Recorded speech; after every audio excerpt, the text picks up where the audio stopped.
logique. Le Togo est un pays dans lequel les citoyens vivent et non, ils naissent. Ils grandissent et ils meurent sous la menace. La vidéo discours décrit une réalité sombre pour le peuple togolais, où la peur est une constante de la vie, de la naissance à la mort. L'orateur insiste sur le fait que les citoyens vivent, étudient, travaillent et même pleurent leur mort sous la menace constante de la brutalité physique et psychologique. Le texte met également en lumière le désespoir spirituel profond ressenti par les Togolais, qui se sont sentis abandonnés par le monde entier face à des années de violence, d'emprisonnement et d'exil. Ce sentiment d'isolement a conduit le peuple à douter de sa propre valeur et de l'attention divine. Regarde bien jusqu'à la fin, tu vas pas le regretter. Like, partage, et balance ton avis en commentaire.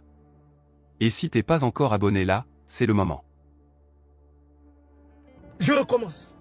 Écrivez ça. Le peuple togolais est composé d'individus nés sous la menace, qui ont grandi sous la menace et qui sont morts sous la menace. C'est-à-dire que tu nais dans la peur.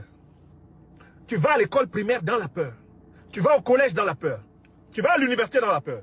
Tu commences à travailler quand tu en as eu la chance, dans la peur. On te tue alors même que tu as peur. On te pleure en ayant peur. Même ceux qui te pleurent ont peur de te pleurer. Bienvenue. Aujourd'hui, on se penche sur un extrait audio assez particulier qui nous donne une vision de la vie au Togo. Il dépeint une atmosphère, telle qu'elle serait vécue par les citoyens là-bas. Notre but, c'est de vraiment essayer de saisir l'essentiel de ces témoignages. Alors, ce qui ressort tout de suite, c'est l'idée d'une vie sous tension, sous une menace constante. La source utilise d'ailleurs une expression très très forte. Le peuple togolais serait fait de gens nés sous la menace, qui ont grandi sous la menace et qui sont morts sous la menace.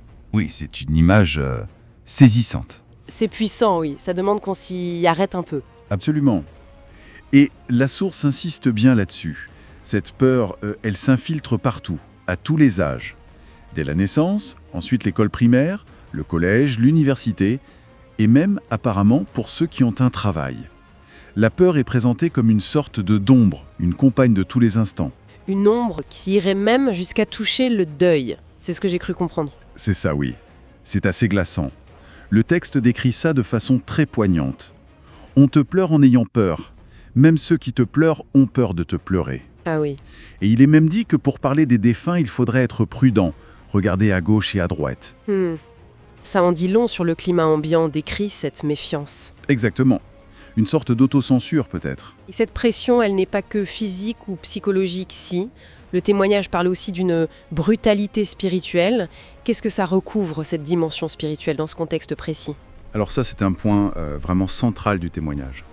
Cette brutalité spirituelle, elle viendrait d'un désespoir très profond. Le texte dit que les gens sont livrés au désespoir. Et ce désespoir, ce serait la conséquence d'années de souffrance. On parle de meurtre, d'emprisonnement, d'exil, de spoliation, tout ça sans secours extérieur visible. Aucun soutien. C'est ce que la source affirme, ni d'Afrique, ni d'Europe, d'Amérique ou d'Asie. Un sentiment d'abandon en quelque sorte. Un abandon total qui toucherait jusqu'à la foi, alors ? C'est exactement ça. Ce sentiment d'être seul, cette accumulation de souffrance, ça mènerait à ce que la source appelle une léthargie spirituelle. Léthargie. Oui, c'est décrit comme un poids immense, une chape de plomb, au point que les gens en viendraient à se poser des questions existentielles très lourdes, du genre « Seigneur Dieu, Créateur tout-puissant, nous aurais-tu oubliés par hasard ?» Waouh. Ou même à douter de leur propre nature, à se demander s'ils sont encore une créature divine.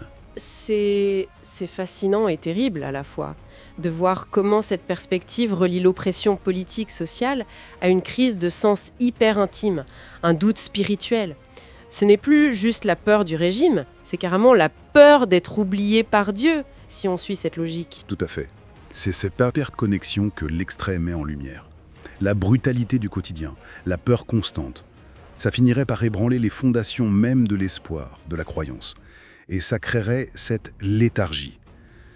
Comprendre ça, c'est, je crois, essentiel pour mesurer la profondeur du fardeau qui est décrit. Bon, alors si on essaye de résumer ce que ce témoignage nous dit. Il nous dresse le portrait d'une société qui serait vraiment marquée par une peur omniprésente, qui touche tous les aspects de la vie, toutes les relations, Et à ça s'ajoute un désespoir spirituel très profond. Et d'après la source, ces sentiments seraient le résultat d'une longue histoire de violence, mais aussi d'un sentiment d'isolement sur la scène internationale. C'est l'image d'un peuple qui porte un poids énorme, en fait. Ça laisse vraiment songeur. Si on part de cette description, de cette peur, de ce doute spirituel qui se transmettrait comme ça, de génération en génération, ça pose la question de la résilience, non ? Où est-ce que l'espoir peut encore se nicher dans une communauté qui ferait face à un tel héritage ? C'est une pensée à méditer, je crois.